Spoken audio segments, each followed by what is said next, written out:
जया एकादशी की पावन कथा। मन भक्ति में रम जाए, पाप मिटे सुख समृद्धि आए, भक्त भवसागर तर जाए।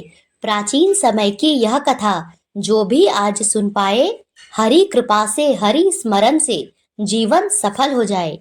जय श्री कृष्णा सनातनियों। आज माघ मास की अंतिम एकादशी जया एकादशी के परम पावन अवसर पर मैं आपको सुनाने जा रही हूँ एकादशी व्रत की कथाएं। पहली कथा में आप सुनेंगे कैसे भक्त वत्सल भगवान ने अपने भक्त से भक्ति में भाव विभोर होकर स्वयं और माता लक्ष्मी को उसी भक्त के हाथों लुटवा दिया। और दूसरी कथा में सुनेंगे ठाकुर जी अपने भक्त की भक्ति से अति प्रसन्न होकर स्वयं बैकुंठ से उससे मिलने उसके घर आ पहुंचे। इसीलिए तो सारा संसार श्री हरि की लीलाओं से भाव विभोर हो जाता है। तो भक्तों, आइए प्रसन्नचित मन और श्रद्धा भक्ति भाव से एकादशी की परम पावन और दिव्य कथाओं का श्रवण करते हैं। इन कथाओं को पूरा अवश्य सुनिएगा। प्रेम से बोलिए भक्त वत्सल भगवान की जय, श्री लक्ष्मी नारायण की जय। एक बार की बात है, एक नगरी थी। वहां हरिपाल नाम का एक विष्णु भक्त रहता था। हरिपाल भगवान के खूब भजन करते थे, खूब साधना करते थे, नाम जप करते थे, कथा सुनते थे। लेकिन वह ब्याह नहीं कर रहे थे, क्योंकि उनकी इच्छा थी कि जैसा मैं विष्णु भक्त हूँ, हरि भक्त हूँ, वैसे ही मेरी भी पत्नी हरि भक्त हो, सनातन धर्म में विश्वास रखती हो। जैसा मैं भजन करता हूँ, जैसा मेरा भाव ठाकुर जी के प्रति है, अगर ऐसी कन्या मिले तो मैं विवाह करूंगा, नहीं तो जीवन भर ऐसे ही रहूंगा। तभी उनके किसी रिश्तेदार ने आकर के बताया, बोले, हरिपाल तेरे लायक कन्या मुझे मिल गई। तो हरिपाल जी बोले, क्या क्या गुण है उस कन्या के, ये तो बताओ। तो इस पर हरिपाल के रिश्तेदार ने बताया कि उस कन्या ने शर्त रखी है, मैं उसी से ब्याह करूंगी जो रोज 1000 संतों को प्रसाद जिमाएगा। यह सुनते ही हरिपाल जी बोले, अरे वाह, अब तो मुहूर्त की भी जरूरत नहीं है, कल ही ब्याह करवा दो। मैं एक ऐसी जीवन साथी का ही इंतजार कर रहा था जो मेरी तरह ही संत सज्जन का आदर भाव करे, भक्ति भाव से रहे। और फिर क्या था, हरिपाल का उस कन्या के साथ विवाह हो गया। अब क्या था, अब तो हर दिन ही हरिपाल के भक्त में साधु सज्जनों का जमावड़ा लगने लगा। हर दिन 1000 संतों को हरिपाल और उसकी पत्नी भोजन जिमाते थे और उसके बाद स्वयं भोजन करते थे। और यह हर दिन ही चलता रहा। ऐसे करते करते कभी 1200 साधु सज्जन आ जाते तो कभी 1500 आ जाते। क्योंकि अब देखो, अगर कोई संकल्प ले ले कि मैं 1000 महात्माओं को प्रसाद पवाऊंगा, तो क्या 1200 या 1500 आने पर उन्हें मना कर देगा? अगर साधु महात्माओं को प्रसाद जिमाने का संकल्प लिया है तो जितने जन आएंगे सबको ही बिठाना पड़ेगा। हरिपाल जी ने नियम ले लिया, रोज 1000 महात्माओं को भोजन कराते और खुशी खुशी अपनी पत्नी के साथ जीवन बिताते। लेकिन हरिपाल जी करते कुछ नहीं थे, कमाई का कोई जरिया नहीं था। केवल दादा परदादाओं की केवल अपने पुश्तैनी धन को खर्च करके ही रोज रोज इतने सारे साधु महात्माओं को भोजन पवाते थे। ऐसा 1 साल तक चलता रहा। 1 साल तक चला, 1.5 साल तक चला।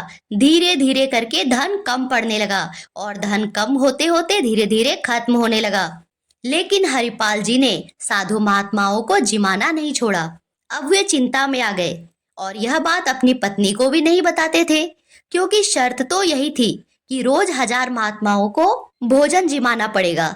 अब हरिपाल जी ने दूसरा रास्ता ढूंढा और वे दुकानदारों से जाके कर्जा लेने लगे।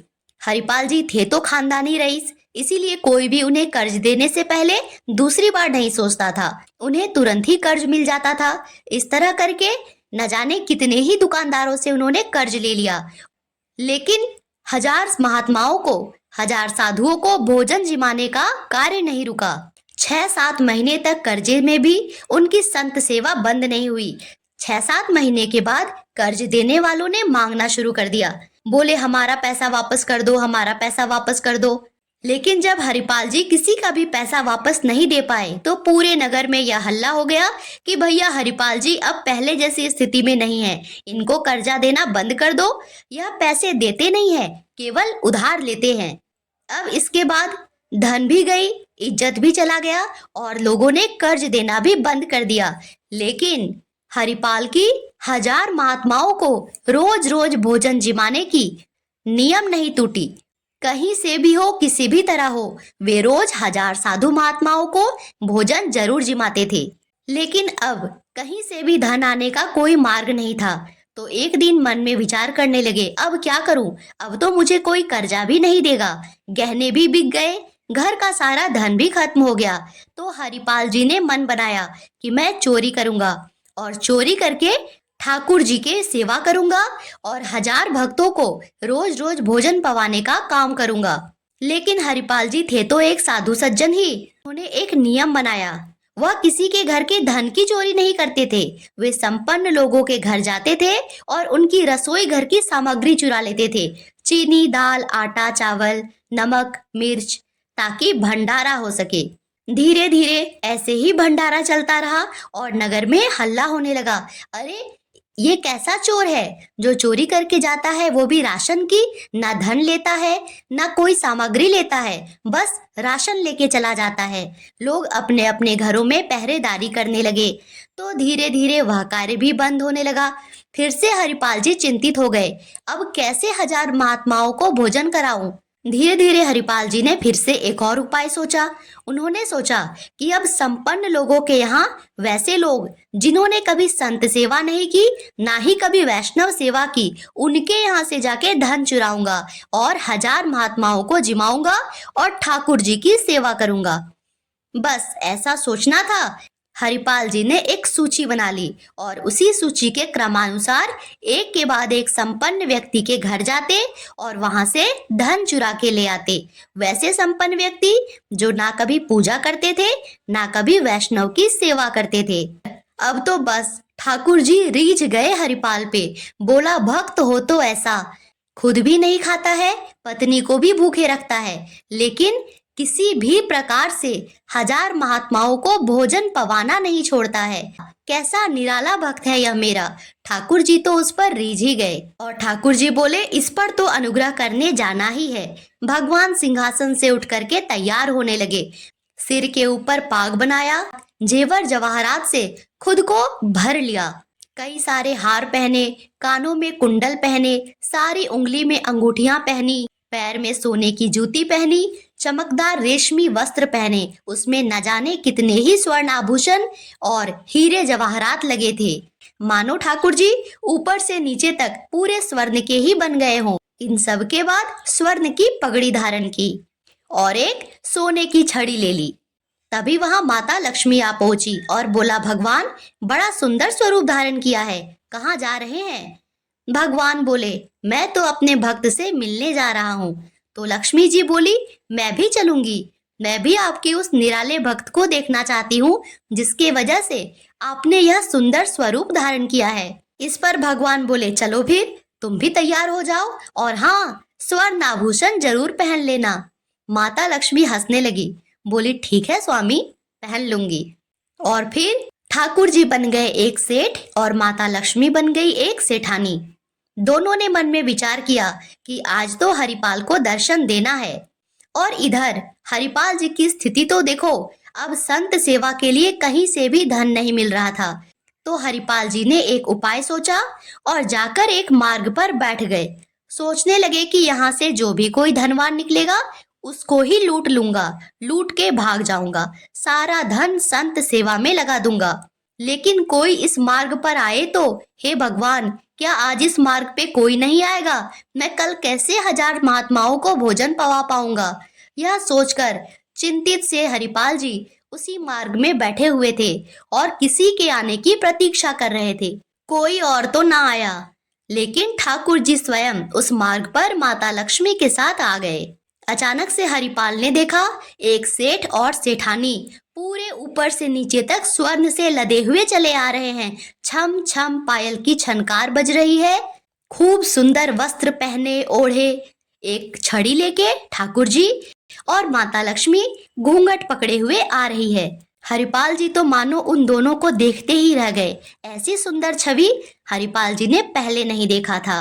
ठाकुर जी के रूप की और माता लक्ष्मी के श्रृंगार की क्या ही कहने थे, मानो सारा सौंदर्य ही उनके सामने फीका हो। लेकिन हरिपाल जी को अपनी दुविधा याद आई। उन्होंने तुरंत सोचा, चलो अच्छा है, कोई तो आ रहा है और ये तो इतने धनवान लग रहे हैं, इससे तो मेरा 10 साल का भंडारे का व्यवस्था हो जाएगा। यह सोचकर हरिपाल जी मंद मंद मुस्काने लगे। और जैसे ही सेठ और सेठानी नजदीक आए, हरिपाल जी ने बोला, जय श्री कृष्णा। इस पर सेठ जी भड़क गए। क्या सुबह सुबह भगवान का नाम लेता है? तुम सब एक जैसे हो, पाखंडी ढोंगी। मुझे यह सब नहीं सुनना। मुझे कोई ठाकुर सेवा पसंद नहीं, मुझे किसी भगवान का नाम लेना पसंद नहीं। हमने सुना है कि इस गांव में एक चोर रहता है। पहले वह चोरी करता है और फिर उस पैसे से संत सेवा करता है। यह सब हमें सारी बातें पता है, इसीलिए हमारे सामने भगवान का नाम मत लो। हरिपाल जी समझ गए कि यह एक तो बिल्कुल भागवत विमुख है, इसकी तो एक अंगूठी भी मुझे नहीं छोड़नी, इसके सारे जेवर ले जाऊंगा। अगर यह जय श्री कृष्णा बोलता तो मैं एक आध गहने तो इसके छोड़ ही देता, लेकिन यह तो भगवान का नाम सुन के ही बिगड़ रहा है। इसका इसका तो मैं एक गहना नहीं छोड़ूंगा, इसकी छड़ी भी ले लूंगा। हरिपाल ने उनसे बोला, हाँ भैया, एक आदमी रहता तो है, डकैत है वह इस गांव का। क्या पता वह कब आ जाए, और इस जंगल में वह कभी भी आ सकता है। लेकिन एक मार्ग है, अगर आप उस मार्ग से जाएंगे तो आपको गांव में नहीं जाना पड़ेगा। चुपचाप उस गुप्त रास्ते से निकलकर आप पूरे गांव ही पार हो जाएंगे और शहर पहुंच जाएंगे। लेकिन उसका रास्ता सिर्फ मुझे ही पता है। सेठ जी बोले, तो तुम हमको पार करवा दो। हरिपाल जी बोले, मैं पार तो करवा दूंगा, लेकिन मेरे घर कुछ मेहमान आए हैं और उनके भोजन आदि की व्यवस्था के लिए मैं बाजार आया था, पर मेरे पास धन नहीं है। यदि आप मुझको कुछ दे दो तो मैं घर पर व्यवस्था करके तुरंत आऊंगा और आपको लेकर के गांव पार करवा दूंगा। ठाकुर जी मन मन मुस्काए। फिर उन्होंने उसे कुछ सोने की मोहरें दी। ये लो, इससे तुम अपने घर की व्यवस्था कराओ। हरिपाल जी ने सामग्री खरीदी और पहले घर पर व्यवस्था करके आए और फिर पत्नी से कहा, जाओ और भोजन प्रसादी बनाओ, संतों को पवाओ। संत पूछेंगे मैं कहाँ हूँ तो कहना वो 10 साल की व्यवस्था करने गए हैं। और खुशी खुशी हरिपाल जी वापस जंगल की ओर चल पड़े। वहां अभी भी भगवान और माता लक्ष्मी हरिपाल की प्रतीक्षा में खड़े थे। वहां पहुंचकर हरिपाल ने उन दोनों से कहा, आइए मेरे साथ चलिए, और हाँ, बिल्कुल मेरे ठीक ठीक साथ ही चलना। ठाकुर जी और माता लक्ष्मी साथ में चलने लगे। जैसे ही विहंगम जंगल में पहुंचे, भयंकर भयानक जंगल, बीच जंगल में पहुंचकर ही हरिपाल ने पीछे मुड़कर देखा कि हाँ, दोनों आ रहे हैं। तुरंत उसने अपना रूप ही बदल लिया। सर की पगड़ी खोल नीचे बिछा दिया और एक लाठी हाथ में लेके तेज तेज चिल्लाने लगा, मैं ही हूँ वो डकैत, मैं ही हूँ हरिपाल। लाओ, जितने स्वर्ण आभूषण है, जो भी धन है, सब इस वस्त्र पर डाल दो, एक चीज भी नहीं छोड़ना, नहीं तो तुम जानते हो मैं तुम्हारा क्या करूंगा। ठाकुर जी तो देखते ही थर थर कांपने लगे। इस पर धीरे से माता लक्ष्मी ने ठाकुर जी को बोला, कैसा नाटक कर रहे हो? रावण के आगे भी नहीं डरे, कुंभकर्ण के आगे नहीं डरे, हिरण्यकश्यप के आगे नहीं डरे, और हरिपाल के आगे तो ऐसे कांप रहे हो। भगवान तो मन की बात समझ जाते हैं। कोहनी मार के बोले, तुम भी कांपो, क्यों नहीं कांप रही हो? इस पे लक्ष्मी जी ने हंसते हुए कहा, ठीक है, और फिर दोनों ही डर से कांपने लगे। भगवान जानते थे कि ये भक्त है हमारा, इसने हमारे लिए अपना सब कुछ गवा दिया, वैष्णव संतों के लिए सब कुछ लुटा दिया। कभी भी किसी दूसरे के पैसे से खुद के सुख के बारे में नहीं सोचा, खुद खाली पेट सोया, लेकिन फिर भी हर दिन हर पल इसी चिंता में रहा कि कहीं 1000 महात्माओं को खिलाने का संकल्प न टूट जाए। ऐसे भक्त के आगे तो क्या ही स्वर्ण आभूषण है और क्या ही भगवान है, मैं तो स्वयं इसके आगे हाथ जोड़कर खड़ा हूँ। और ऐसे भक्त के आगे हाथ जोड़ के खड़ा होने में भी कोई लज्जा नहीं है देवी। अब तो लक्ष्मी नारायण दोनों ही कांप रहे थे और हरपाल कह रहा था, सब निकालो, सेठानी जी कान के कुंडल उतारो, नाक की नथनी उतारो, एक एक कर सारे आभूषण रखो। भगवान ने भी अपने सारे आभूषण उतार के रख दिए, बस अपनी छड़ी पकड़ के थे। हरिपाल ने बोला, इसे भी रख दो। भगवान जी बोले, भैया यह तो हमारे बुढ़ापे की लाठी है, अगर इसे रख देंगे तो हम गिर जाएंगे, कैसे चल पाएंगे। इस पे हरिपाल ने बोला, जब मैं जय श्री कृष्णा बोल रहा था तभी तुम मुझ पर चिल्ला रहे थे, अब तो तुम्हारा कुछ भी नहीं छोड़ूंगा, या छड़ी भी रखनी होगी तुम्हें। तुम्हें नहीं पता है, इन सारे आभूषणों और स्वर्ण की मोहरों से मैं आगे 10 साल की व्यवस्था कर चुका हूँ। मेरे घर 1000 संत महात्मा आते हैं, अब मैं उनको आराम से भोजन पवा पाऊंगा। फिर उसने वो छड़ी भी ले ली। अचानक हरिपाल की नजर भगवान के कनिष्ठ उंगली में एक अंगूठी पर पड़ी। हरिपाल ने बोला, अच्छा, इसे बचा के ले जा रहे थे, जल्दी इसे उतारो। भगवान बोले, अरे भैया, यह मेरी बचपन की छोटी सी अंगूठी है, यह कभी हाथ से निकल ही नहीं सकती है, अगर मैं इसे निकालना भी चाहूँ तो भी नहीं निकल सकती है। इस पे हरिपाल ने बोला, देखो जरा कैसे नहीं निकलती, और उसने भगवान का हाथ पकड़ लिया। हाथ पकड़ते ही उसे समझ में आ गया कि अरे ये तो साक्षात भगवान है, क्योंकि वह खुद भी एक संत सज्जन था। उसने कभी दूसरे के धन से स्वयं के सुख की कल्पना भी नहीं की थी, ना ही वह एक भी पैसा खुद पर खर्च करता था। उसे धन केवल और केवल साधु महात्माओं की सेवा के लिए चाहिए था। तत्काल लक्ष्मी नारायण अपने असली स्वरूप में आ गए। हरिपाल हाथ जोड़े खड़ा था, उसके आंखों से अश्रु की धारा बह रही थी। वह भगवान के चरणों में गिर पड़ा और बोला, भगवान, आपकी ही सेवा करने के लिए, आपके ही भक्तों को जिमाने के लिए मैंने आपको ही लूट लिया। मैं बहुत बड़ा पापी हूँ, मुझसे बहुत बड़ा अधर्म हो गया। हे भगवान, इसकी तो कोई क्षमा नहीं है। अब मैं क्या करूं? क्या मेरे सारे पुण्य खत्म हो गए? यह मैंने क्या कर दिया? इस पर भगवान ने उसे उठाते हुए कहा, उठो हरिपाल, तुम मेरे एक अनन्य भक्त हो। मैं तुम्हारे लिए बैकुंठ से यहाँ आया हूँ ताकि मैं तुम्हारे दर्शन कर सकूं। ऐसे भक्त मिलना तो मेरे लिए सौभाग्य की बात है। हरिपाल भी माता लक्ष्मी और भगवान विष्णु को देखकर खुश तो बहुत था, पर ग्लानि में भी था। भगवान ने हरिपाल को हृदय से लगा लिया और बोला, तुम्हारा मार्ग गलत था, परंतु तुम्हारा उद्देश्य गलत नहीं था। मेरे जनों की सेवा ही तो थी, मेरे भक्तों की सेवा ही तो थी। मेरी बात सुनो, आज तुम्हें ग्लानि हो रही है कि तुमने दूसरों के धन को चुराकर संत सेवा में लगाया, तो तुम्हें यह नहीं पता कि ना जाने अपने गांव के कितने ही लोगों का तुमने भला कर दिया, क्योंकि उनके धन से जब तुमने वैष्णव सेवा किया, साधु महात्माओं को जिमाया, तो जिसके धन लगे थे पुण्य भी उन्हीं को प्राप्त हुआ। इस तरह तुमने ना जाने कितनों को ही पुण्य बांटा। हम तुम पर अति प्रसन्न हैं। हरिपाल भगवान के चरणों से लिपट गया।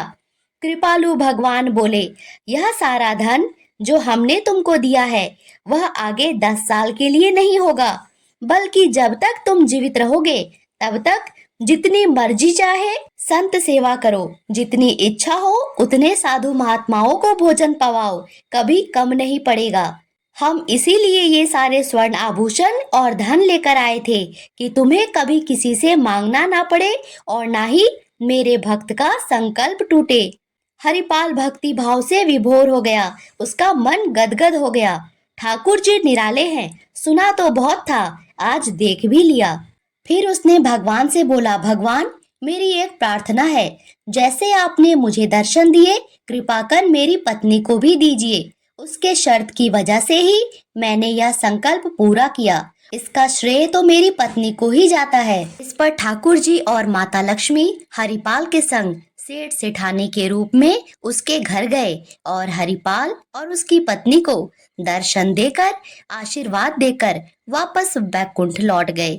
हे लक्ष्मी नारायण, जैसी कृपा हरिपाल और उसकी पत्नी पर किया, सभी पर करना, सभी के घर अन्न धन और भंडारे से भरना।